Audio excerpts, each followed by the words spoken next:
Assalamualaikum warahmatullahi wabarakatuh. Saya Olivia Cindy Pradina, NPM 191101010153. Di sini saya akan memaparkan materi yang berjudul Blended Learning. Yang pertama, saya akan menjelaskan pengertian blended learning. Blended learning memiliki dua kata, yaitu blended dan juga learning. Blended sendiri memiliki arti campuran untuk meningkatkan kualitas agar bertambah lebih baik. Sedangkan learning memiliki makna umum, yakni belajar.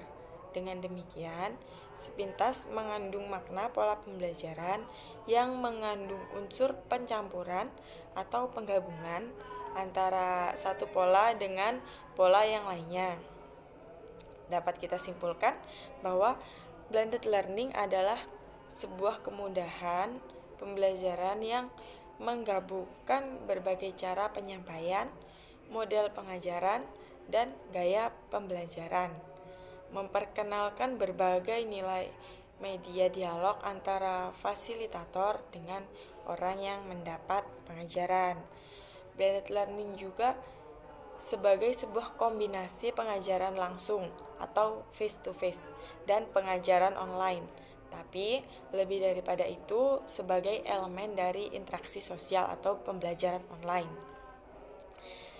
Selain blended learning, ada istilah lain yang sering digunakan, yaitu hybrid learning, yang artinya sama dengan blended learning tadi, yaitu perpaduan, pencampuran, dan kombinasi belajar.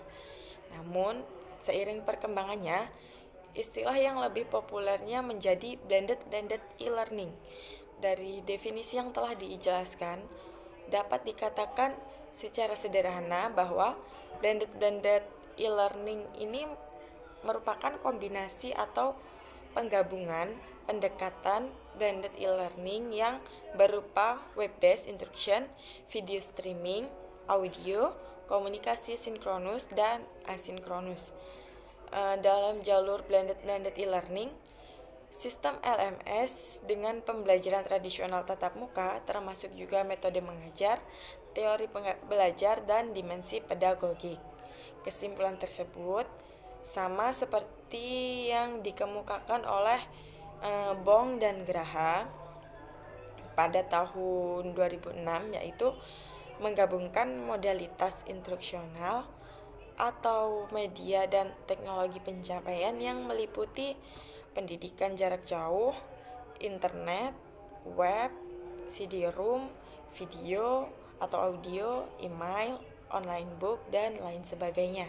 Menggabungkan metode, teori pembelajaran, dan dimensi pedagogik, menggabungkan e-learning dan pembelajaran tatap muka. Namun, para ahli juga berpendapat seperti Josh Bersin. Beliau berpendapat bahwa blended learning merupakan pembelajaran yang secara tradisional yang dilengkapi media elektronik atau media teknologi. Sedangkan menurut Kathleen R. Tucker, blended learning merupakan satu kesatuan yang kohesif atau berpadu melekat. Maksudnya adalah memadukan atau menggabungkan pembelajaran tradisional tatap muka dengan komponen online.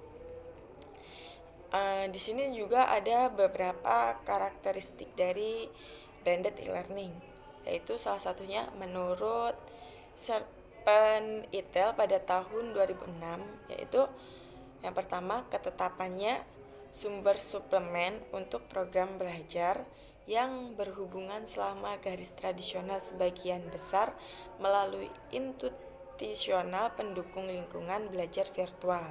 Yang kedua, transformatif tingkat praktis pembelajaran didukung oleh rancangan pembelajaran sampai mendalam.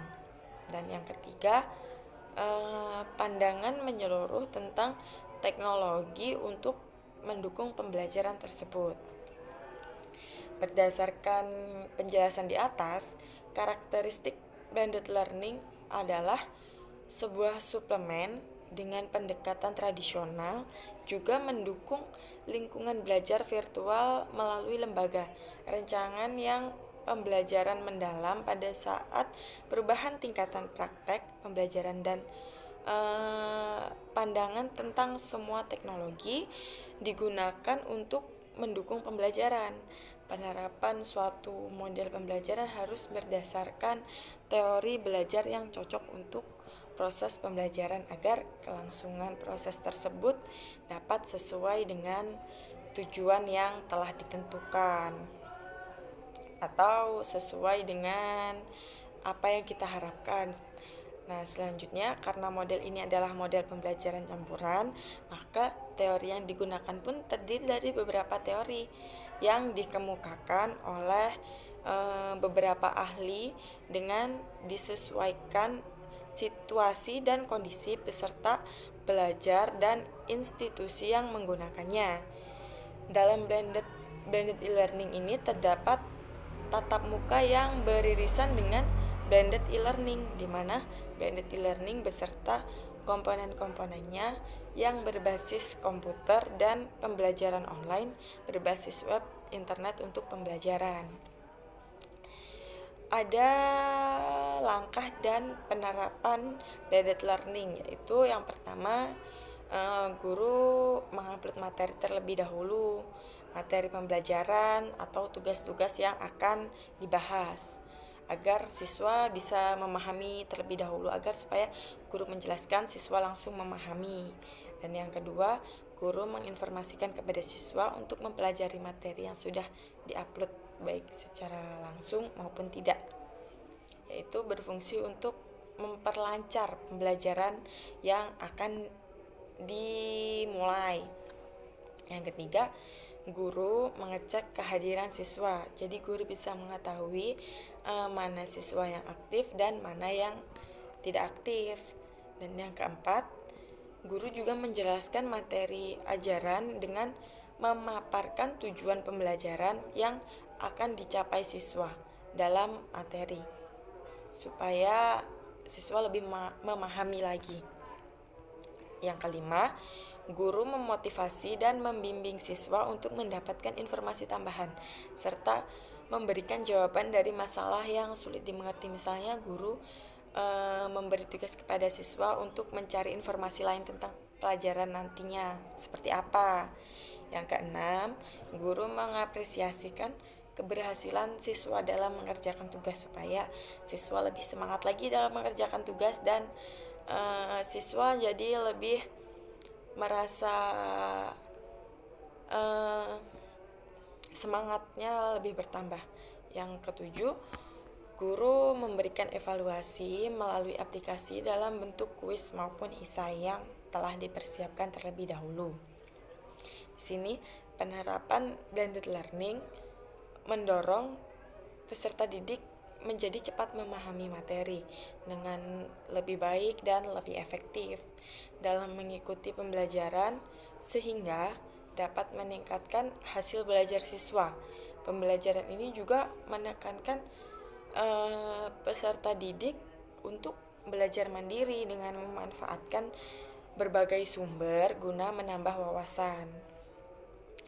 Blended e-learning ini juga menjadi salah satu strategi pembelajaran baru yang banyak memberikan keuntungan bagi siswa, sekaligus sebagai bentuk dukungan teknologi informasi dan komunikasi ke arah modus pembelajaran baru. Bahkan, blended e-learning ini diidentifikasi sebagai salah satu strategi penyajian dari 10 tren teratas yang muncul dalam industri penyampaian. Blended learning juga dapat meningkatkan hasil belajar dengan atau lebih tinggi dari siswa yang belajar secara konvensional atau secara sepenuhnya online. Secara spesifik, dalam pendidikan, blended learning memiliki 3 makna. Yang pertama, blended learning merupakan penyampaian informasi, komunikasi, pendidikan, pelatihan tentang materi keguruan, baik substansi, materi pembelajaran maupun ilmu pendidikan secara online. Dan yang kedua, blended learning menyediakan seperangkat alat yang dapat memperkaya nilai belajar secara konvensional, seperti model belajar konvensional. Kajian terdapat buku teks, CD-ROM, dan pelatihan yang berbasis komputer, sehingga dapat menjawab tantangan perkembangan globalisasi, supaya tidak gagap teknologi dan lebih memahami lagi tentang era globalisasi. Yang ketiga, blended learning tidak berarti menggantikan model belajar konvensional di dalam kelas, tetapi lebih memperkuat belajar tersebut melalui penggayaan konten dan pengembangan teknologi pendidikan. Jadi sekolah menjadi lebih maju karena pendidikannya menggunakan teknologi. Selain itu, blended e-learning ini juga memiliki beberapa kelemahan dan beberapa kelebihan. Yang pertama, saya akan menjelaskan beberapa kelebihan terlebih dahulu. Yang pertama, jika menggunakan blended e-learning ini, kita menjadi menghemat waktu. Yang kedua, menghemat biaya. Dan yang ketiga, pembelajaran lebih efektif dan efisien. Serta jadi siswa jadi dapat memahami secara lebih materi yang disampaikan.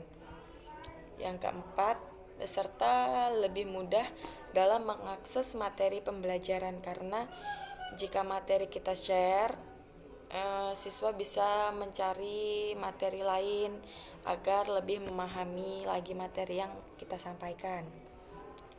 Yang kelima, peserta didik lebih leluasa untuk mempelajari materi secara mandiri, jadi tidak terganggu oleh teman yang lainnya.